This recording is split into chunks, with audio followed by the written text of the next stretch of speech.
Un juge se moque d'une jeune femme noire au tribunal, puis se rend compte qu'elle est un génie juridique. C'est une matinée chaude et moite à Atlanta, et le palais de justice du comté de Fulton est plein à craquer. Parmi les avocats vêtus de costumes impeccables, les policiers qui organisent la paperasse et les spectateurs qui chuchotent entre eux, Maya Johnson se distingue, une jeune femme de 19 ans qui n'est visiblement pas à sa place dans ce cadre. Son apparence est modeste. Une chemise blanche un peu trop grande, une jupe simple et une paire de lunettes qui descendent légèrement sur son nez. Dans sa main, une mallette usée remplie de papier qu'elle tient fermement, comme s'il s'agissait de sa seule défense contre le poids de son environnement. L'audience ressemblait à une formalité, une contravention pour conduite imprudente. La plupart des gens pensaient qu'elle serait rapide, sans grande émotion. Mais personne ne s'est rendu compte que l'affaire allait devenir une leçon qui résonnerait au-delà des murs de la salle d'audience. Au centre de la salle se trouvait le juge Gregory Thomas, un homme à la présence imposante, connu pour son approche directe et sans pitié. Sa réputation de défenseur acharné de la loi n'a d'égal que son manque de patience pour les arguments qu'il considère comme faibles ou mal préparés. Il était respecté, mais son tempérament dur faisait trembler les gens, surtout les jeunes et les inexpérimentés, en sa présence. Lorsque Maya est appelée à la tribune, les murmures se multiplient. Quelques murmures s'échappent de la bouche des personnes présentes dans la tribune. Elle se représente elle-même. Vraiment ? Murmure un homme en costume, secouant la tête en signe d'incrédulité. Ce sera rapide, répond son collègue en cachant un sourire. Le juge Thomas lève les yeux de son bloc-notes et jette un regard évaluateur sur Maya. Il n'a pas besoin de dire quoi que ce soit, son visage exprime déjà tout, le scepticisme. Mademoiselle Johnson, commença-t-il en ajustant ses lunettes d'un doigt, la cour n'a pas de temps à perdre. Êtes-vous prête à présenter votre défense ou souhaitez-vous reporter l'audience et reconsidérer la possibilité d'engager un avocat? La question n'était pas seulement pratique, elle avait aussi un ton de dédain.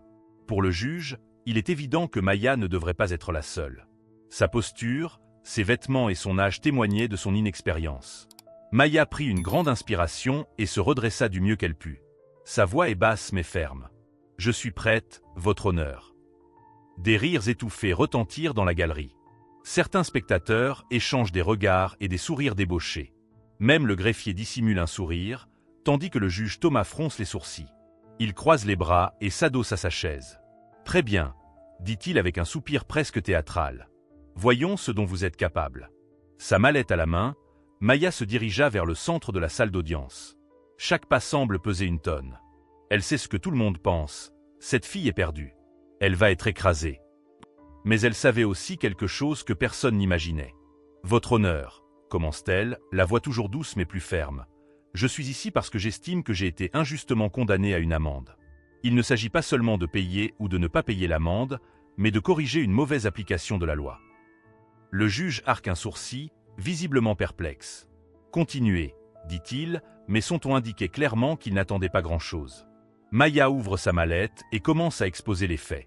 Le jour en question, j'ai été arrêté pour avoir prétendument dépassé la limite de vitesse.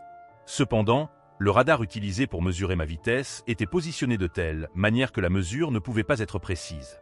Comme le précise la section 40-8-90 du Code de la route de Géorgie, la validité d'un radar dépend de l'angle correct de positionnement, ce qui n'a pas été respecté ici.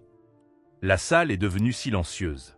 Jusque-là, tout le monde s'attendait à ce que Maya trébuche sur ses mots ou présente une défense confuse, mais il n'en fut rien. Le juge Thomas se penche en avant et ajuste à nouveau ses lunettes. « Vous citez le code de la route? Êtes-vous sûr que cela s'applique ici ?» Maya acquiesce. « Oui, monsieur le juge. Et ce n'est pas tout. » Elle sort un petit schéma qu'elle a dessiné à la main. « J'ai fait ce croquis en me basant sur le rapport du policier et sur la position indiquée du radar. Il montre que la mesure ne capterait que les véhicules de la voie voisine, pas le mien. » Le murmure de la galerie revient, mais cette fois, ce ne sont pas des rires. Ce sont des murmures de surprise. Même le procureur, un homme d'expérience dans son costume impeccable, a commencé à fouiller dans les documents, à la recherche de quelque chose qu'il pourrait utiliser pour réfuter Maya. Le juge s'est adossé à son fauteuil, ses doigts tapotant légèrement sur la coudoir. « Intéressant, » dit-il. « Vous semblez avoir fait vos devoirs. » La confiance de Maya grandit à chaque instant. « Oui, monsieur le juge. J'aimerais également souligner que, selon le code de la route, toutes les mesures radar doivent être accompagnées d'une documentation d'étalonnage à jour. J'ai demandé cette documentation, mais elle ne m'a pas été fournie. » Le procureur se lève brusquement. « Monsieur le juge, ce n'est pas pertinent. Il s'agit d'une infraction manifeste. Maya n'a pas hésité. Avec tout le respect que je vous dois, ce n'est pas hors sujet. Sans étalonnage, le radar n'est pas fiable et ne peut donc pas être utilisé comme preuve contre moi. C'est un principe de base de la recevabilité des preuves. Le juge Thomas lève la main pour faire taire le procureur. Il regarda Maya, son expression passant du scepticisme à quelque chose de plus proche du respect. « Avez-vous étudié le droit, mademoiselle Johnson ?» Maya hésite un instant. « Oui, monsieur le juge. J'ai commencé à étudier seule à l'âge de 14 ans. Je veux devenir avocate. » Ces mots sont restés dans l'air comme un choc. La galerie est devenue complètement silencieuse et le juge Thomas s'est adossé à sa chaise, réfléchissant à ce qu'il venait d'entendre. « Continuez, dit-il, plus intéressé qu'auparavant. » Le silence dans la salle d'audience est presque palpable. Le juge Thomas, qui avait d'abord semblé désintéressé et même dédaigneux, était maintenant complètement concentré sur Maya. La transformation de l'atmosphère est évidente. Le même public qui avait auparavant chuchoté la débauche regarde maintenant la jeune femme avec un mélange de curiosité et de surprise. Maya prend une grande inspiration et serre plus fort sa mallette. Malgré sa nervosité, elle sentait qu'elle gagnait du terrain. Ses années d'études, seules et sans ressources formelles, étaient enfin mises à l'épreuve. « Monsieur le juge, poursuit-elle d'une voix plus assurée, je voudrais également souligner qu'il y a des incohérences dans le rapport de police présenté. » D'après le document, Maya ouvrit le dossier et en sortit une feuille de papier agrafée avec des notes manuscrites. L'agent a déclaré que j'étais sur la voie de gauche, alors que le radar était calibré pour surveiller la voie du milieu. Cela compromet déjà la précision de la mesure. Le procureur renifle, visiblement irrité. Il se lève à nouveau, tentant de reprendre le contrôle de la situation. Avec tout le respect que je vous dois, monsieur le juge, cette jeune femme complique quelque chose de très simple. Le radar a montré qu'elle était au-dessus de la limite. Point final. Mais Maya ne se laisse pas intimider. Calmement, elle a répondu « Si c'était aussi simple, nous n'aurions pas besoin de loi pour réglementer l'utilisation des radars. Et je ne complique pas les choses, je demande au tribunal de faire ce qu'il est censé faire, examiner sérieusement les preuves. » Le juge Thomas lève la main pour faire taire le procureur, les yeux fixés sur Maya. « Mademoiselle Johnson, avez-vous quelque chose à ajouter ?» Maya acquiesce et sort une autre feuille de papier. « Oui, monsieur le juge. J'ai préparé une chronologie basée sur les données fournies par la police. Elle montre qu'au moment exact de l'infraction présumée, mon véhicule ralentissait pour s'aligner sur une autre voiture qui se trouvait sur la voie voisine. Cela peut être corroboré par la caméra de sécurité installée à l'intersection que j'ai demandée et incluse comme preuve. La mention des images des caméras de sécurité a de nouveau provoqué un murmure de surprise dans la salle. La jeune femme ne se contente pas de présenter des arguments, elle détruit point par point le récit qui lui est opposé. « Avez-vous obtenu ces images vous-même » demande le juge, en se penchant vers l'avant avec un intérêt évident. Maya acquiesce. « Oui, monsieur le juge. J'ai demandé au département local des transports. Cela a pris du temps, mais j'ai réussi à obtenir les fichiers dont j'avais besoin pour prouver mon point de vue. » Le juge Thomas sourit légèrement, un geste rare de sa part. « Vous vous êtes très bien préparée, mademoiselle Johnson. Je dois admettre qu'il est inhabituel de voir quelqu'un d'aussi jeune faire un travail aussi minutieux. » Malgré la tension qui régnait dans la salle, Maya ressentit un éclair de soulagement. Mais elle sait qu'elle n'a pas encore gagné. Tandis que le juge analyse les preuves, le procureur semble de plus en plus mal à l'aise. Il feuillette ses papiers, cherchant manifestement quelque chose qu'il pourrait utiliser pour réfuter Maya, mais il ne le trouve pas. « Votre honneur, » dit finalement le procureur, « je voudrais demander plus de temps pour examiner ces preuves. Nous n'étions pas préparés à faire face à une défense aussi complète. » Son ton montre clairement que le compliment est forcé, mais le juge Thomas se contente de secouer la tête. « Vous avez eu suffisamment de temps, maître. » Mademoiselle Johnson a présenté sa défense de manière claire et avec des preuves. Si vous n'êtes pas prête, ce n'est pas son problème. Les yeux de Maya s'illuminèrent d'un mélange de surprise et de gratitude. C'était la première fois que quelqu'un reconnaissait sa préparation et la défendait aussi directement. « Mademoiselle Johnson, » poursuit le juge, « vous avez mentionné que vous étudiez le droit. Est-ce vrai ?» Maya respire profondément avant de répondre. « Oui, monsieur le juge. J'ai commencé à étudier seule à l'âge de 14 ans. Je n'avais pas encore les moyens d'aller à l'université, mais j'ai toujours su que je voulais devenir avocate. J'essaie d'apprendre le plus possible par moi-même. » Le silence dans la salle se fait encore plus pesant. Les personnes présentes dans la galerie regardent maintenant Maya d'un œil complètement différent. Elle n'était plus la jeune fille inadaptée qui ne semblait pas à sa place. Elle était quelqu'un qui avait défié les attentes et montré que sa détermination et son intelligence allaient au-delà des apparences. « C'est impressionnant, » dit le juge Thomas, la voix chargée de quelque chose qui ressemble à du respect. « Vos efforts sont remarquables, mademoiselle Johnson. Avez-vous quelque chose à ajouter ?» Maya acquiesce et dépose sa dernière pièce sur la table. « Oui, monsieur le juge. Je voudrais demander que l'affaire soit classée sans suite en raison de l'absence de preuves concrètes contre moi. Les preuves présentées par l'accusation sont incohérentes et insuffisantes. De plus, je crois que cette affaire démontre quelque chose de plus important, l'importance de ne pas juger quelqu'un sur les seules apparences. » La déclaration est suivie d'un silence presque révérencieux.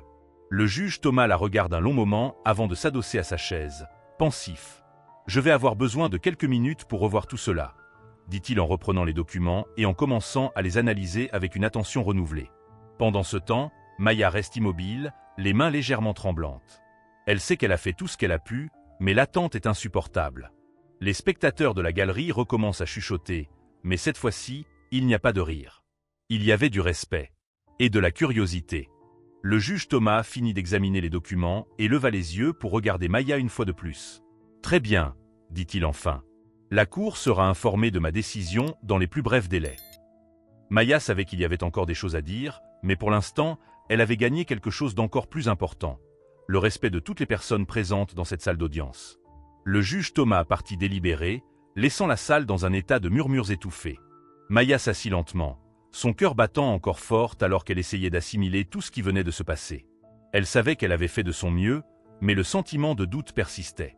De l'autre côté de la pièce, le procureur restait silencieux, les mains crispées sur la table.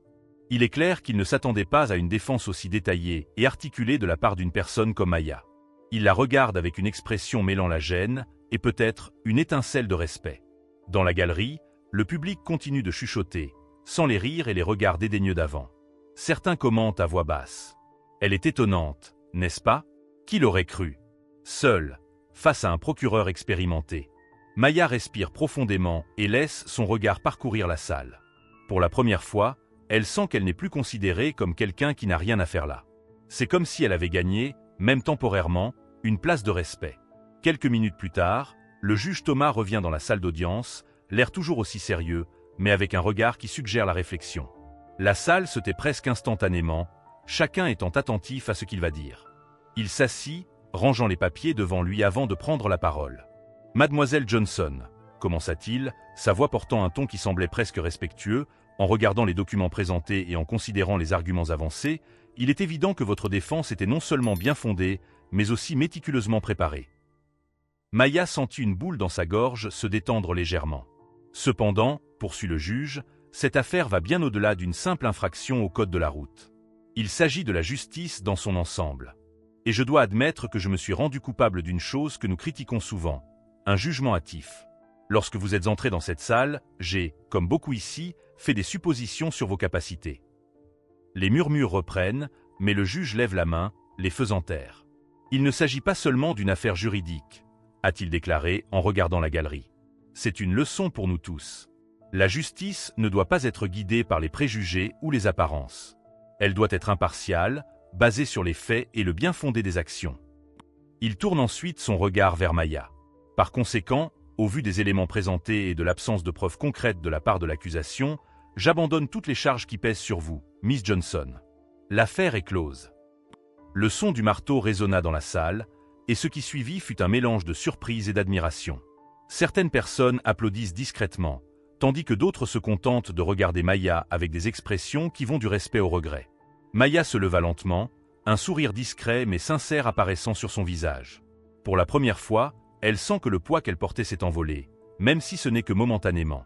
Le juge Thomas la rappelle. « Mademoiselle Johnson, » dit-il en se penchant légèrement, « vous avez un bel avenir devant vous. Ne laissez personne vous dire le contraire. Et si vous avez besoin d'une recommandation, je serai heureux de vous la fournir. » Maya n'en croit pas ses oreilles. « Merci, monsieur le juge, » répond-elle, la voix un peu floue. À l'extérieur du palais de justice, les journalistes sont déjà rassemblés, caméras et micros braqués sur Maya. Elle hésite devant la porte, mais prend une grande inspiration et sort. « Mademoiselle Johnson, qu'est-ce que cela vous fait d'avoir gagné votre procès ?» demande un journaliste. « Vous attendiez-vous à un tel résultat ?» demande un autre. Maya s'est arrêtée, regardant directement les caméras. « Je n'attendais rien d'autre qu'une chance d'être entendue, dit-elle d'une voix ferme mais douce. Et c'est ce que j'espère pour tout le monde. Que la justice ne soit pas un privilège, mais un droit. » Ses yeux brillent de détermination.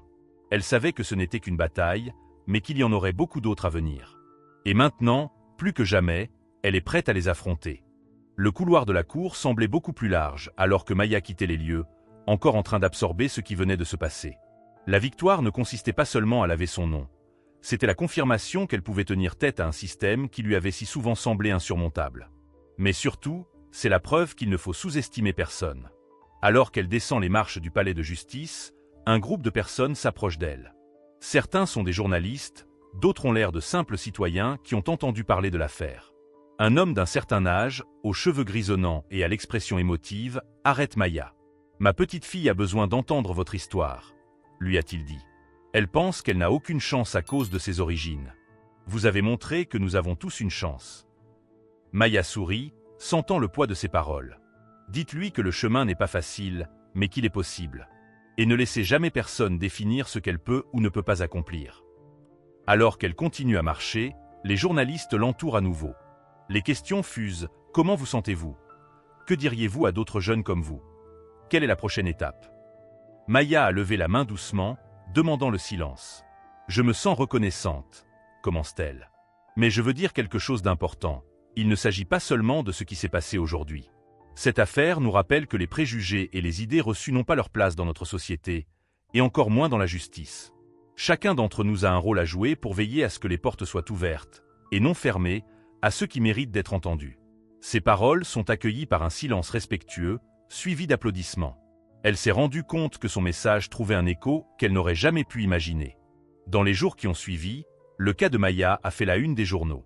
Les médias sociaux ont été le théâtre de débats et de réflexions, et de nombreuses personnes ont partagé des histoires similaires de dépassement et de résilience.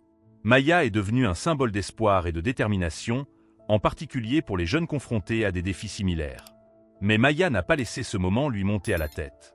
Pour elle, cette victoire n'était pas une fin, mais un début. Utilisant sa nouvelle plateforme, elle a commencé à travailler sur des initiatives visant à aider les jeunes des communautés marginalisées à comprendre leurs droits et à poursuivre leurs rêves. Elle savait qu'avec des conseils et des ressources, beaucoup d'autres pouvaient réaliser ce qu'elle avait accompli, voire plus. Lors d'une interview pour une émission de télévision, on a demandé à Maya ce qu'elle dirait à quelqu'un qui se sentirait trop petit pour faire la différence. Elle a souri et répondu « Le monde est plein de gens qui vous sous-estiment. Servez-vous-en comme d'un carburant. Montrez-leur, et montrez-vous à vous-même, que vous êtes capable de plus que ce qu'ils peuvent imaginer. » Elle a fait une pause, regardant directement la caméra. Et n'oubliez jamais, le changement commence lorsque vous croyez qu'il est possible. Si l'histoire de Maya vous a touché, partagez-la avec quelqu'un qui a besoin de cette inspiration. Abonnez-vous à la chaîne pour découvrir d'autres histoires qui nous interpellent, nous inspirent et nous rappellent l'incroyable potentiel que nous portons tous. Continuons à diffuser des messages de résilience et de transformation.